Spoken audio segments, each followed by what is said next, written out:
assignment problem arises in Okay lang yan. variety 4 of plus 7. decision-making Kaya nga sa'yo, situations. tangina mo, mawala akong sagot. Typical assignment problem Hindi ko yun naaral. involves assigning jobs to machines, agents to tasks, sales Tangina, personnel to hindi ko din yun territories, alam ay. contracts to Kamba lang cities, ako. and so on. So, ang idea lang naman pag sinabi Pero natin na assignment problem ay ina-assign may finance mo balance ako ang na kaya. isang task or isang gawain dun sa isang manggagawa or dun sa isang agent. And ang idea, kapag daw nakapag-assign ka Ay, na intermediate ng accounting pala to. gawain dun sa isang tao, then hindi ka na pwedeng mag-assign pa ng Bonus isa pang points. gawain sa kanya. So, sabi dito, a distinguishing May Ano pa feature rin of yun? the assignment problem ang is that one ang agent pa-bonus is assigned points to one namin and dun, only one task. equation. Kumbaga, Ayan. parang one Sa at ano a pa time lang, lang ko sa kasi nga, counting, bibigyan ka ang ng goal mo kasi dito is like algebraic method ng to ensure that allocation of job service. to perform. Ayoko na. So, mag-a-assign ka Sige lang po. sa kanila and then ang Diyan tawag nun, doon tataas si Cam sa assignment sipas. problem. So, para mas Aray. ma-appreciate natin siya, Para ako mababa. meron tayo Intermediate accounting ba? presented problem. Next slide po. Intermediate yan. So, sa sample problem natin, Ito, ano to? sabi, To 30. Okay lang yan. Kailan? sa sample problem natin, ang sabi, sorry sa sound na straight na. Ang sa Paulo Marketing Research, which has just received request for market research studies from 3 new Pero clients. hindi man kasi ako magaling The magkabisa. company faces the task of Kami, assigning a paldo-paldo. project leader agent to each client or yung task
equal to 1 if agent I is Iiyak ako assigned pag to ngayon pa lang task J, nagre-record yung voice and niya. 0 otherwise.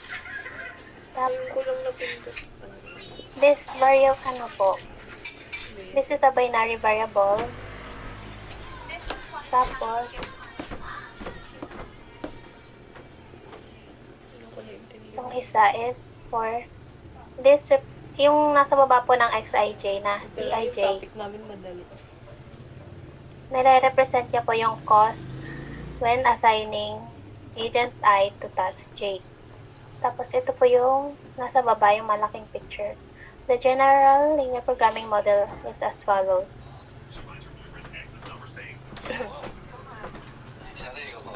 Kurenta na sa bahay. This model po is to minimize the total, wait lang. This objective function aims to minimize the total cost po. This sums the cost of each assignment multiplied by whether the assignment is made. This subjected to constraints. Una po is, ito po yung agent constraints. Each agent can be assigned to at most one task. Isang task lang daw po per agent. This ensures that the sum of assignments for each agent is less than or equal to 1.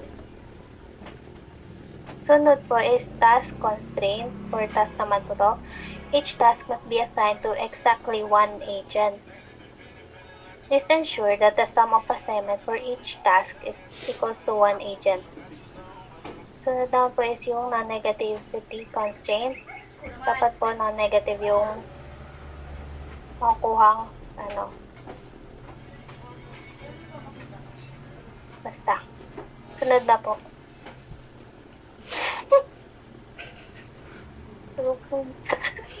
Ako si ate. Wait lang. I-apply naman po natin yung general linear programming model po dito po sa Erie International po.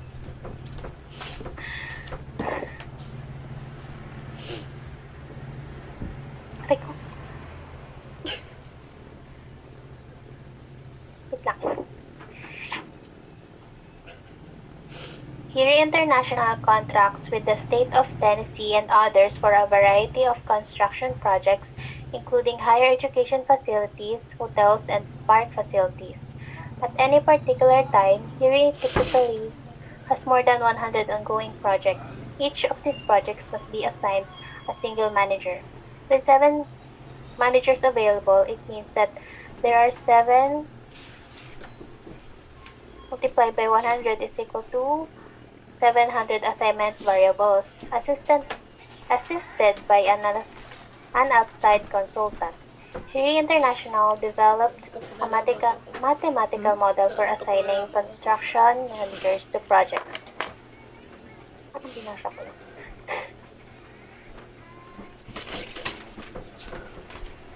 Mia. Sipon ko kasi.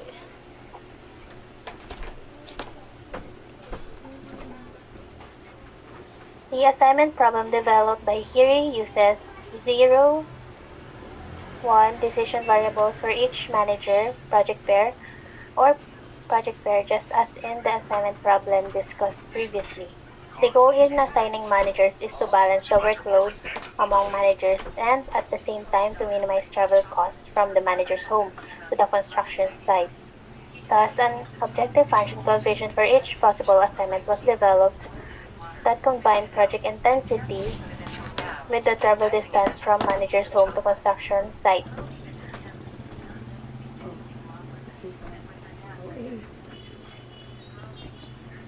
May sulat ba? Ay, bukas pa mauwi si Dax. Ay, wag na nga to. Bukas pa daw siya mauwi. Wag na to, parang walang connect. Parang bukas. Hindi ko na-connect. Bukas pa siya mauwi. Bukas pa Isa na lang pala.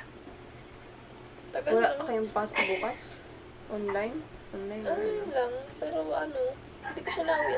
Wala na kaming face to face. Sabihin. Ah, Ako ba dito di pa umuwi? tamad pa ata. Malinis pa Pa-next daw po. Ma? Linis. Linis. Ay, wait lang. Sige.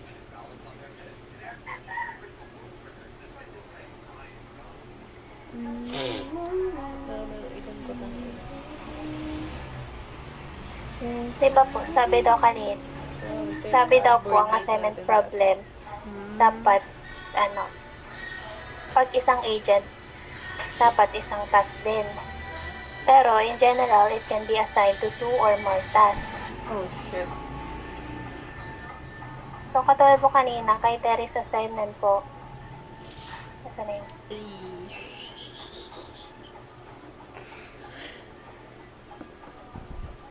Isip ko sa isip.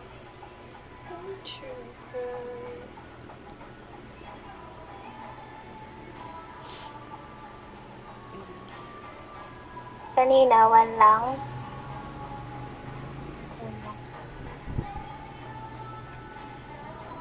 Ay, basta, pwede siya mag-assign to 2 or more tasks. Ito po yung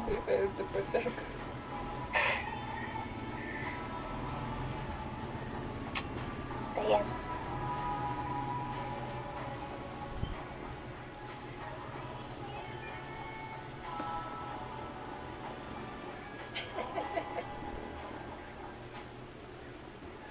Hindi na ka nakikinig ang ina. Ay, ulit. Yung standard ulit. Take 2. Yung standard assignment problem po, typically, each agent is assigned to only 1 task. Pero po, pwede po siyang ma-modify at gawing 2 or more tasks. Yan po, kita naman dun sa picture. Yung AI, yan po yung number ng task. Pwede mo po yung ma-modify 2 or more. Example po, yung kay Terry's assignment po, yung x11 plus x12 plus x13 is less than or equal to 2. Naging 2 na po. Kanina po ay 1 yan. Pinago po dyan kasi pwede po siyang maladagan ng task if kaya niya po. Yun.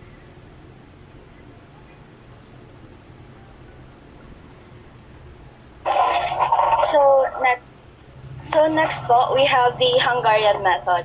So what really is Hungarian method? It said that the Hungarian method is a polynomial time algorithm that efficiently finds the optimal solution to the assignment problem. So same lang po siya na nakakahanap ng optimal solution para sa isang assignment problem. So kung ang isang agent ay naka-assign sa isang task only, we could use this Hungarian method para mahanap po kung ano ba yung assigned task dun sa particular agent na yon. So, yung Hungarian method daw po is parang ginawa ito kasi before nga may computer or before na ginagamit natin yung pag-a-assign ng isang tao sa isang task, ang usually ginagawa po ng mga managers or mga company owners ay parang trial and error or tinatry po nila yung every possible answer.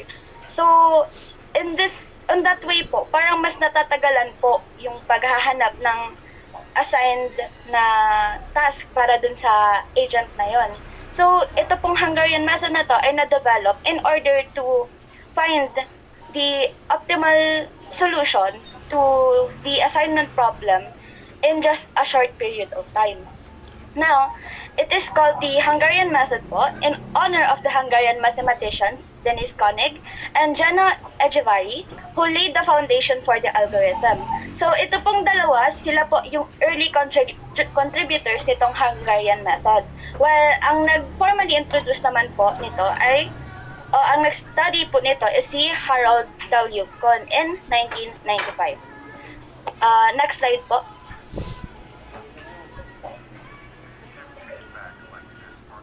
Next po.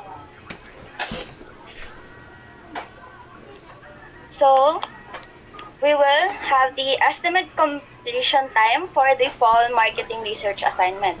So, for the Hungarian method, we'll also use the previous example, which is the fall marketing research assignment. So, for each project leader, there is only one task assigned to them. So project leader Terry, Carl, and McClyman to client 1, 2, and 3. We have given 10, 15. X sub 1, 1 is 10. X sub 1, 2 is 15. X sub 1, 3 is 9. X sub 2, 1 is 9. X sub 2, 2 is 18. X sub 2, 3 is 5. And X sub 3, 1 is 6. X sub 3, 2 is 14. And X sub 3, 3 is 3. So, ito po yung magiging given natin. Magiging determinant po natin kung ano po yung completion days para dun sa agent na yan. Next slide po. Solving the assignment problem using the Hungarian method. So, the steps in solving the assignment problem using the Hungarian method. First, find the minimum of each row and subtract from each row the minimum value. Step 2, find the minimum of each column and subtract from each column the minimum value. Step 3 is find the minimum number of vertical or horizontal lines required to cover the zeros in the matrix. In this problem particularly po, the minimum should be equal to 3 lines. Step number 4, find the minimum of uncovered value and then subtract the minimum from all the uncovered values and add it to the intersection. Next slide po. So for step number 1, find the minimum of each row and subtract from each row the minimum value. So ito pong mga naka-highlight which is 9, 5, and 3, which is yun po yung minimum for each row. So yun po is isusubtract po natin to each and every number to their corresponding rows po.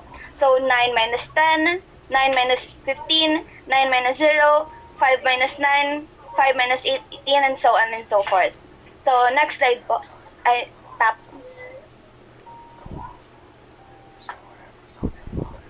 So, ito na po yung magiging next na table natin. So, nung minus po natin, we have 1, 6, and then naging 0 na po yung since na minus natin. 4, 13, and 0, 3, 11, and 0. So, step number 2 is find the minimum of each column and subtract from each column the minimum value.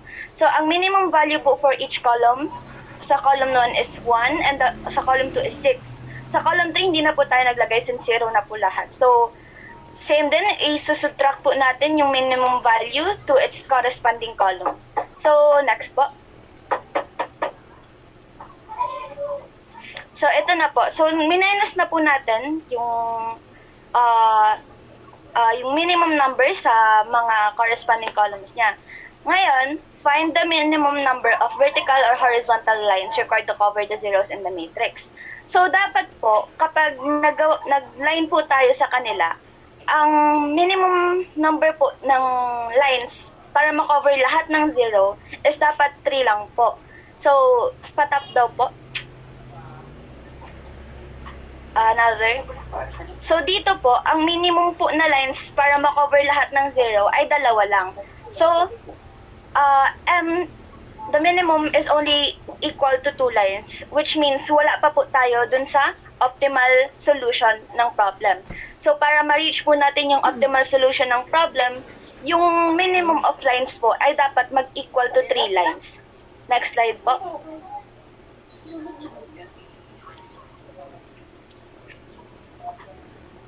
So, step 4, kapag nandun po kayo sa step 3 and hanap nyo na po yung optimal solution, which means na 3 po yung minimum lines na isulat nyo, means nandun na po kayo sa optimal solution. Hindi na po kayo kailangan step 4. Pero kung wala po, we will proceed to step 4. Find the minimum of uncovered value, then subtract the minimum from all the uncovered values and add it to the intersection. So, ang uncovered po natin is yung mga hindi po 0 ang value. So, 3, 7, 2, and 5. So, di ba po may line tayo dyan sa taas and then dito sa side, which means ang intersection po natin is itong nasa x sub 1, 3, which is yung 0 sa dulo. Kung makikita nyo po yung color red. While the minimum value po ng uncovered areas is 2. So, yung 2 po is isosubtract niyo po siya sa lahat ng uncovered area. So, which means 3 minus 2, 7 minus 2, 5 minus 2, and 2 minus 2. So, next slide po. And then, i-add nyo rin po siya dun sa intersection, which is yung x sub 1, 3, since dun po nag-intersect yung line. So, ito po yung magiging table. Find the minimum number of balik po tayo sa step 3. Find the minimum number of vertical, horizontal lines required to cover the zeros in the matrix. Pa-tap po. Another po. So, ayan. So, minimum po ng lines para makover po lahat ng zero is 3 lines. Meaning na nandun na po tayo sa optimal solution ng assignment problem. Next slide po.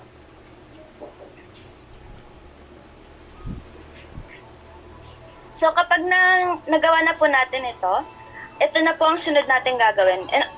Pakatatandaan, in order to get the optimal solution, we must remember that there is only one allocation for each leader to each client. So, yun po yung rule natin earlier. Now, count the number of zeros starting from the rows and then the columns. Find the minimum number of zero. So, makikita po natin dito sa table, sa column 1, meron po tayong dalawa na zero. Ay, hindi, row 1, dalawang zero. Row 2, isang zero. Sa row 3 naman po, dalawang zero. While on column 1, dalawang zero. Column 2 is 1 zero. And column 3 naman po ay may dalawang zero. So, makikita po natin dito sa row number 2, may isa lang po na zero, which means na may iisang allocation lang po dun sa particular na row na yon. So, automatically, this will be our optimal solution.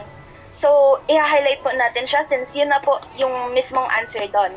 Well, doon naman po sa column number 2, meron din po tayong isang allocation lang which is on x sub 1, 2. So, yun na po yung isa-select natin since yun na po yung optimal solution. And since may rule po tayo na sa isang agent ay isang allocated client lang, ang matitira na lang po, kahit po may dalawang zero kay McLemons, doon na po tayo sa wala pang allocation yung dalawa. So, magkakaroon ng each allocation or one allocation each. So, ang isa-select po natin is yung sa column 1, x sub 3, 1, which gives us this table, which shows na there is only one allocation to each client. So, one agent is assigned to one and only one client. Next slide po. So, ang last po na gagawin natin is compare the final table to the original table. So, ito po yung naging solution natin. Ito yung last table natin kung nasaan yung mga zero. Tapat lang po natin siya kung saan yung position nila sa original table. So, ito po yung original table nasa right side. So, ang katapat po nung kay Terry is for team leader Terry, ang katapat niya po is si client 2, which will be finished in 15 days. For team leader Carl is on x sub 2, 3, which is client 3 na matatapos daw po in 5 days, while kay McClemons naman po is x sub 3, 1, sorry na mali po yung highlight sa table, which is si McClemons po, total of 6 days sa kay client 1 po siya naka-assign. So, patap po, our optimal value, pag in-add po natin, 15 plus 5 plus 6, our optimal value would be equal to 26. 26 days. So, that concludes our presentation. Hopefully, you understand our our presentation. And here we have a quiz po. We will be giving a quiz to everyone. So, may Google form po kami na ibibigay, which is yung part 1 is true or false, while this will be the part 2. So, sinend na po namin yung PPT sa JC. So, if you will just answer it. Madali lang naman po ito. That concludes everything. Thank you so much for listening. Thank you. Conclude, Thank you. sir. Grabe ka, gawin judge. Parang tanga, nag-open pa akong camera kanina. Reporter lang pala ang mga open. Okay lang. Okay lang. Okay.